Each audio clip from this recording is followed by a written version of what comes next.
enrolled our kids in private schools, public, as well as done co-ops for our kids. And in this video, we're going to share our experiences of private schools in Texas. Yeah, we have 3 strengths and 3 weaknesses of private schools in Texas.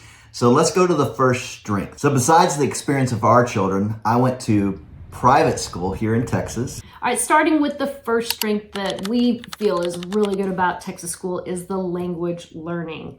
So our kids, they studied Latin, which really helps in college or if you're going into science or get a medical degree. But you also have Spanish, which is really big. Almost every private school is going to offer Spanish, but we also have Arabic, Chinese, what else?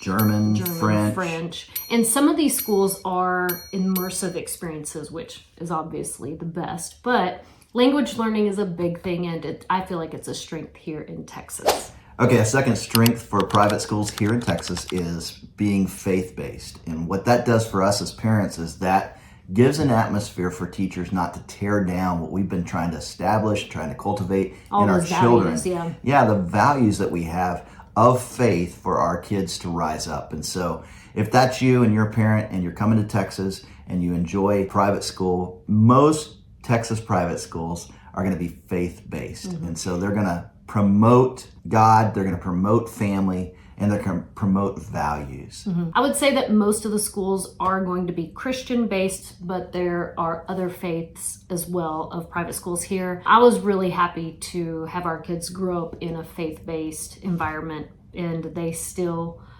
love the Lord, they still believe in God, and they are all in college now. And they're in a community going to church. So they attend church, they're still in a community of faith, and so that's important to us. The third strength of private schools in Texas is that typically the student to teacher ratio is small, which means more personalized learning experiences. And we love that about private schools. Yeah, opportunities for extracurricular, maybe it's chess or debate or even school, government, Football. Then there's sports. Sports is a big deal here in Texas. And if your child was like me in private school and they weighed 120 pounds, my senior year is when I played football. Well, there's an opportunity for that in private school where there might not be in public school because I would never have been able to play at that size. So yeah, in Frisco, in Southlake, Keller, all these large school districts, if your child does not grow up playing that sport or doing that extracurricular activity, it would be very difficult for them to make the team. Yeah, so I think tennis champions and golf champions, these dreams that we have as parents, there's an opportunity to be part of something. There's lots of opportunities for school government, and so if you want to, try out to be president of your classmates or whatever, the pool is a lot shorter. You're not trying out against 900 people, or at least the 50 people that want that position? Yeah, correct. So I like the idea of our kids having more opportunities and having extracurricular opportunities to be in sports.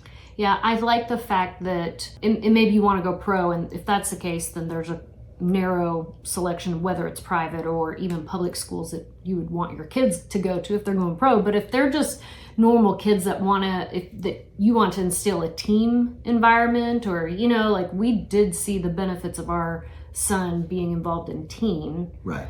But it's not always possible in every large school district. Yeah, maybe you're like us and you just like, hey, I want my kid to be more character and have fun playing sports, rather than maybe it's a public school factory, because you can look those up. There's public schools that they are a factory of putting professional sports into the NFL or the NBA, and true. They're here in Texas, and they just know how to do it. And so maybe that's how talented your kid is, but our kids weren't that talented. If you're looking for that would be Frisco and Southlake. The second negative thing about private schools is the high cost. Now, many of our clients that moved to Texas, they have had their kids enrolled in private school their kids' whole life, right? And they realize when they get here, the public schools are rated so high, the education levels are so good that they decide to put them in public school, which is totally cool.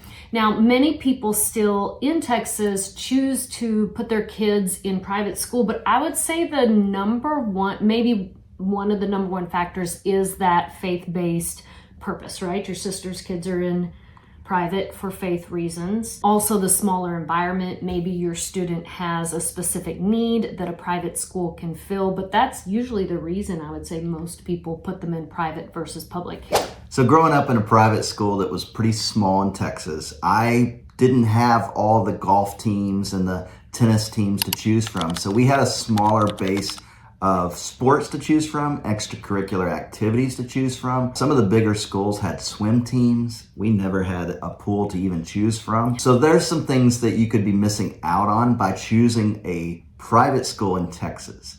I think it's worth the better opportunities for the other things they do have, but that's just my opinion. All right, put in the comments your experiences with private or public schools, pros and cons of each. Help each other out, help the community out, and if you are thinking about moving to Texas, fill out the Dream Home Questionnaire in the link below. We would be so happy to help assist you move from your state or town here to Dallas-Fort Worth. You can also call, text, or email us. We'd be so happy to help.